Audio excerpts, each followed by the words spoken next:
नहीं, पाकिस्तान ने ना थ्रू आउट बड़ी ज़बरदस्त क्रिकेट खेली है और हर एक बंदा है ना पाकिस्तान से तवक्को भी यही करता है कि जी पाकिस्तान में पाकिस्तानी टीम स्पेशली अपनी होम कंडीशंस में इस तरह की क्रिकेट खेले। इस टेस्ट मैच में क्रिकेट अच्छी खेलने से मुराद ये है कि जी इस टेस्ट मैच में ना तकरीबन कोई 30 से 40% है ना टेस्ट मैच डिसाइड होना था टॉस पे, कि पाकिस्तान टॉस हार भी गया था और उसके बाद भी बॉलिंग करके जिस तरह पाकिस्तान ने कम बैक किया या जिस तरह प्लेयर्स ने परफॉर्मेंस दी है वो बड़ी ज़बरदस्त थी। कि अगर पहले दिन का अगर खेल देखा जाता है कि जी हम 33 पे 4 आउट थे, वहाँ इस टाइम ऐसा लग रहा था कि टीम 150 पे आउट हो जाएगी, लेकिन जिस तरह प्लेयर्स ने कम बैक किया है ये काबिल दीद है कि इतना आसान नहीं था इस पिच पे कि जहाँ बॉल है ना कोई फास्ट बॉलर्स का बॉल है ना कोई स्विंग नहीं हो रहा था, लेकिन अप एंड डाउन हो रहा था। पिच मेरे ख्याल में ना थोड़ी सी है ना ख़राब हो गई थी कि क्रिकेट के लिए मुनासिब पिच नहीं थी, लेकिन उसके बावजूद भी जिस तरह बैट्समैनों ने स्पेशली फवाद आलम को जिसने 100 किया उसको मुबारक को, बड़ी ज़बरदस्त इनिंग्स खेल ली है। और अज़हर अली ने जो पार्टनरशिप इनकी लगी है 33 पे 4 आउट होने के बाद, तो मेरे ख़्याल में ये टर्निंग पॉइंट था पाकिस्तान टीम का कि जहां उन्होंने इस तरह की परफॉर्मेंस दी है थ्रू आउट। अच्छा, इसमें टेस्ट मैच में ना जो सबसे पहले जो मुबारकबाद देनी चाहिए ना वो कप्तान को देनी चाहिए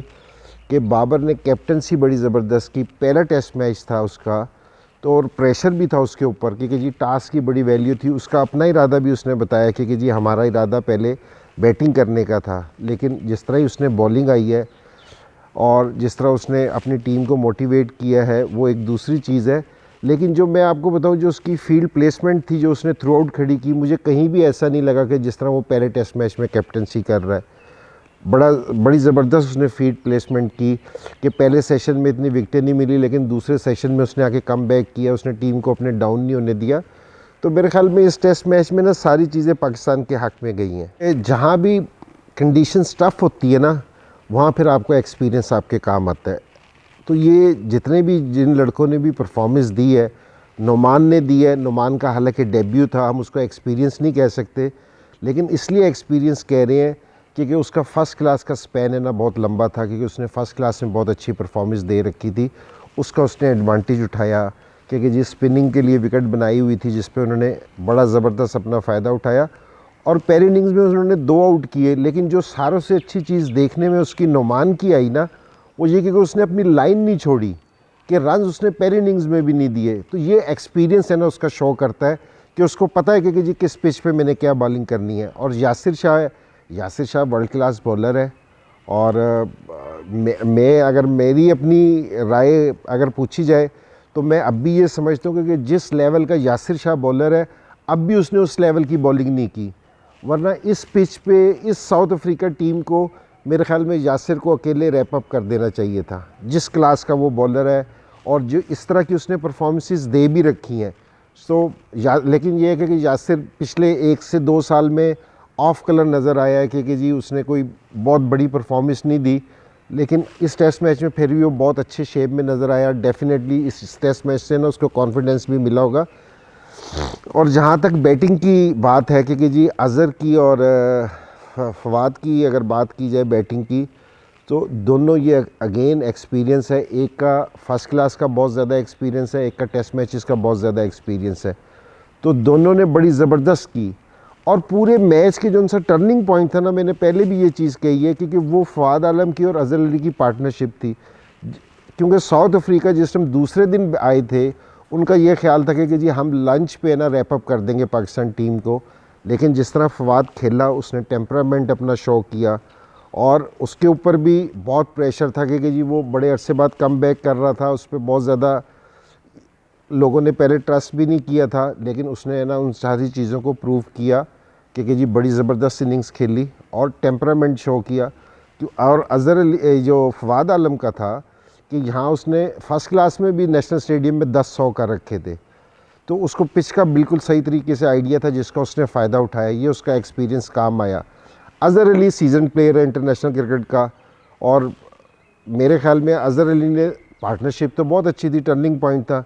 अज़हर अली जैसे बैट्समैन से मैं ये तवक्को नहीं करता कि जी वो इतना सेट होने के बाद 50 पे 51 पे आउट हो। उसको इनिंग्स अपनी लंबी करनी चाहिए थी। और एक जो बड़ी क्रूशल जो इस टेस्ट मैच में ना कि अज़हर अली की और फवाद आलम की पार्टनरशिप, और जो बहुत क्रूशल चीज़ थी ना वो एक फ़हीम अशरफ की इनिंग्स थी कि जिसने आके 84 बॉल पे 64 रन्स किए, ये बहुत क्रूशल था। और फिर जिस टाइम पाकिस्तान के 8 आउट हो गए थे कि नुमान ने और हसन ने जिस तरह बैटिंग की है कि जी जब हम दूसरे दिन का खेल ख़त्म हुआ था क्योंकि हमारे 8 आउट थे तीसरे दिन पे, जहां उन्होंने आके ना फिर दूसरी इनिंग्स दोबारा अपनी शुरू की और 378 रन्स पे ले गए। ये जो 70 रन्स थे ना, ये इन्होंने मैच को डिसाइड किया क्योंकि ये पाकिस्तान के हक़ में बिल्कुल आ गया है कि कहीं अगर हमारी लीड अगर 50 से 60 रन्स की होती तो पाकिस्तान फंस सकता था। तो ये ओवरऑल टीम की जो सी ना पूरी टीम एफर्ट है ये वाली चीज़ के कि फ़हीम अशरफ के 64 रन्स और ये यासिर के 25 रन्स, उसके 30 रन्स, तो ये पूरी एक टीम एफर्ट थी जिसने ना इस पोजीशन में पाकिस्तान को लेके आया। ओपनर्स में जब मैं इस टेस्ट मैच से पहले बात कर रहा था, प्रीव्यू कर रहे थे हम कि जी उस पर भी मैंने कहा था कि जी ओपनर्स है ना बहुत मेन रोल अदा करेंगे क्योंकि सारों को पता है कि जी साउथ अफ्रीका की जो उनसे नए बॉल से वो अच्छा बॉल करते हैं। सो हमने अज़हर अली की भी बात की थी कि जी उसको भी हम टॉप ऑर्डर पे लेके आ सकते हैं। सो ओपनर्स आबिद अली ये है कि जी आबिद अली की मेरे ख्याल में इंग्लैंड की सीरीज़ कोई इतनी अच्छी नहीं गई थी, न्यूजीलैंड की सीरीज़ अच्छी नहीं गई थी, लेकिन होम सीरीज़ में उससे पहले वो 2 बड़ी ज़बरदस्त सीरीज़ें खेला था।